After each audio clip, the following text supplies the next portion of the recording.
Penggunaan robot ini juga menjimatkan bekalan alat perlindungan peribadi yang terhad.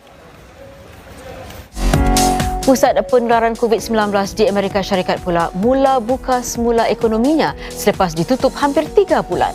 Ikuti juga nanti kesudahan kes rasuah bekas Ketua Menteri Sabah.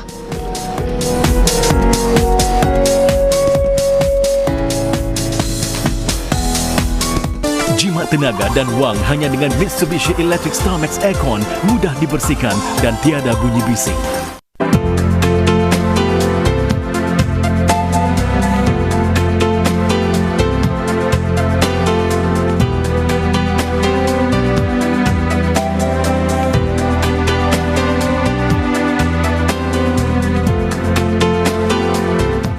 Duduk di rumah dan berhibur dengan saluran filem Melayu terkini di Astro Citra hanya di Singtel TV. Dapatkan filem-filem Melayu blockbuster yang terkini dan menarik untuk anda nikmati bila-bila masa secara on demand. Untuk langgani Astro Citra hanya di Singtel TV. Dial 1609 atau layari singtel.com/Citra sekarang.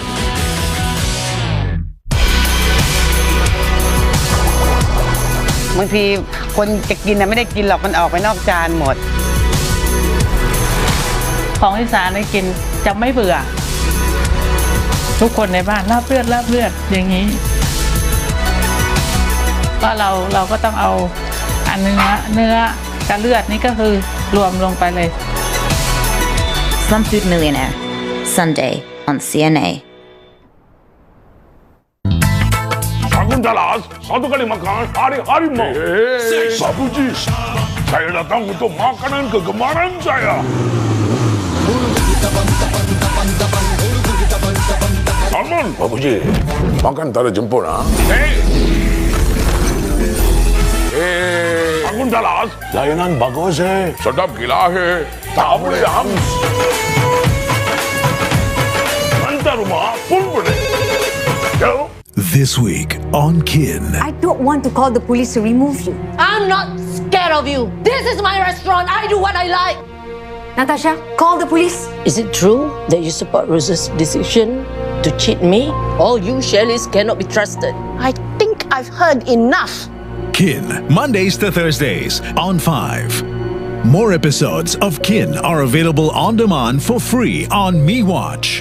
Brought to you by Mitsubishi Electric Starmax Air Conditioner.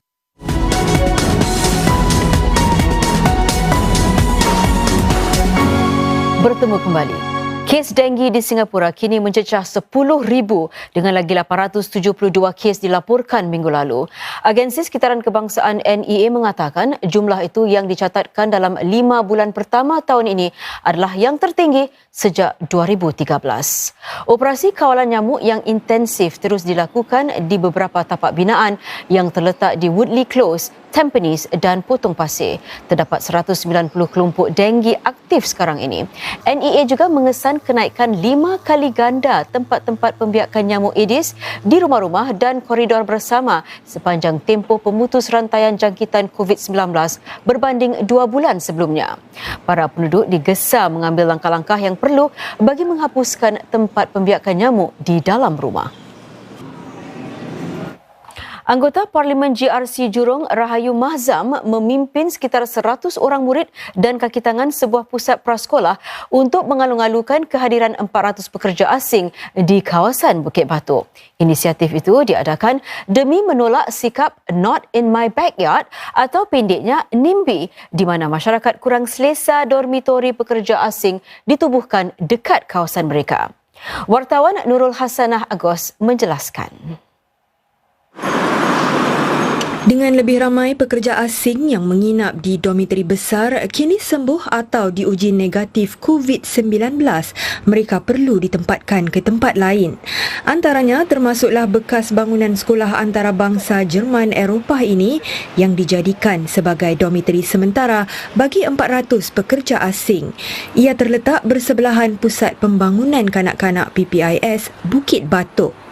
Di sinilah pemerintah minggu lalu mengajak rakyat supaya jangan mengamalkan sikap NIMBY, iaitu tidak menerima kewujudan dormiteri pekerja di kawasan mereka. Itulah yang dibuktikan prasekolah PPIS ini apabila murid-murid, ibu bapa mereka dan kaki tangan sekolah melakukan usaha untuk mengalu-alukan kehadiran para pekerja asing di dormiteri sementara itu. Selain menghulurkan kad-kad ucapan khas yang ditulis murid-murid, mereka juga memberikan hamper berisi makanan dan sanitizer sebagai buah tangan kepada para pekerja asing itu. Saya rasa ini adalah satu usaha yang amat penting dan satu laungan yang amat kuat dan bermakna kerana ianya mengajak kita semua untuk bersikap inklusif ya, dan menerima mereka dalam kumpulan keluarga di Singapura. Mereka datang ke sini untuk bekerja dan saya gembira kerana ini adalah nilai-nilai baik yang kita pupuk dalam diri anak-anak kita. Ibarat kata pepatah, jika kita ingin melentur buluh daripada rembung, kami rasa ini adalah satu peluang untuk mendidik anak-anak kita nilai inklusif, dan juga ini merupakan satu counter narrative kepada no one at the back, at our backyard lah. Yang pasti, PPIS juga mahu menerapkan nilai-nilai hidup bermasyarakat serta sikap prihatin antara sesama jiran tetangga ke dalam jiwa anak-anak didiknya. Ini termasuklah menghargai sumbangan para pekerja asing yang merupakan salah satu tunggak ekonomi Singapura. Sekitar 36,000 daripada kira-kira 38,300 kes COVID-19 di Singapura adalah pekerja asing yang menginap di dormiteri. Arab Saudi mungkin menghadkan jumlah jemaah yang dibenarkan menunaikan ibadah haji pada musim haji tahun ini bagi membendung penularan lanjut virus COVID-19. Ini setelah negara itu mengesahkan 100,000 kes jangkitan COVID-19 di negara itu. Pihak berkuasa Arab Saudi mungkin hanya membenarkan sekitar 20% sahaja daripada kuota tahunan yang ditetapkan bagi sesebuah negara untuk musim haji tahun ini. Prosedur yang ketat akan dilaksanakan termasuk melarang warga tua daripada melakukan ibadah haji serta pemeriksaan kesihatan tambahan. Sekitar 2,5 juta jemaah haji dari seluruh dunia mengunjungi kota Makkah dan Madinah sepanjang musim haji setiap tahun. Ibadah haji dan umrah yang dilakukan setiap tahun menjana pendapatan sekitar 12 bilion dolar Amerika bagi Arab Saudi setiap tahun. Pihak berkuasa Saudi telah menggantung semua ibadah umrah sejak Mac lalu sehingga satu tarikh yang tidak ditetapkan akibat penularan COVID-19. Selepas tutup selama 3 bulan bagi membendung penularan COVID-19, kota New York dibuka semula dalam tahap pertama. Kota New York merupakan pusat penularan virus penyakit itu di Amerika Syarikat. Gubernur New York Andrew Cuomo mengingatkan para penduduk supaya terus mematuhi protokol keselamatan seperti membersihkan tangan dan pakai pelitup dalam pembukaan semula tahap pertama ini. Selain pengangkutan awam, dalam pembukaan tahap pertama ini, kegiatan binaan, penghilangan dan jualan borong boleh disambung. Begitu juga dengan kedai-kedai yang sebelum ini disifatkan kurang penting. Datuk Bandar New York pula menyifatkan pembukaan semula secara beransur-ansur ini sebagai satu kemenangan dalam usaha melawan COVID-19. Pihak berkuasa membuat keputusan itu kerana perkara-perkara yang menjadi syaratnya telah dipenuhi. Salah satunya, jumlah harian pesakit baru yang dimasukkan ke hospital sudah kurang daripada paras 200 orang yang ditetapkan. Bilangan kematian pesakitnya pula telah merosot tidak sampai 10 orang sehari pada minggu lalu. Dalam perkembangan lain di Amerika Syarikat, ikat jamin bagi bekas pegawai polis Minneapolis yang dituduh membunuh lelaki kulit hitam George Floyd dinaikkan. Derek Chauvin, 44 tahun, tidak berkata banyak semasa perbicaraan selama 11 minit itu.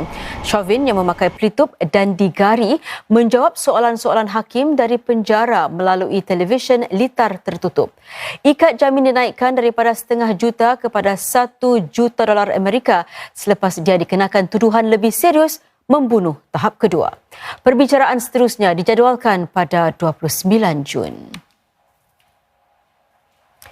Di Malaysia, bekas Ketua Menteri Sabah Musa Aman telah dibebaskan daripada kesemua 46 pertuduhan rasuah dan pengubahan wang haram. Hakim Mahkamah Tinggi Kuala Lumpur membuat keputusan itu selepas pihak pendakwa menarik balik semua pertuduhannya. Tan Sri Musa, 69 tahun, dikenakan 30 pertuduhan rasuah dan 16 pengubahan wang haram 2 tahun lalu berkaitan dengan pemberian kontrak konsesi balak di Sabah. Beliau didakwa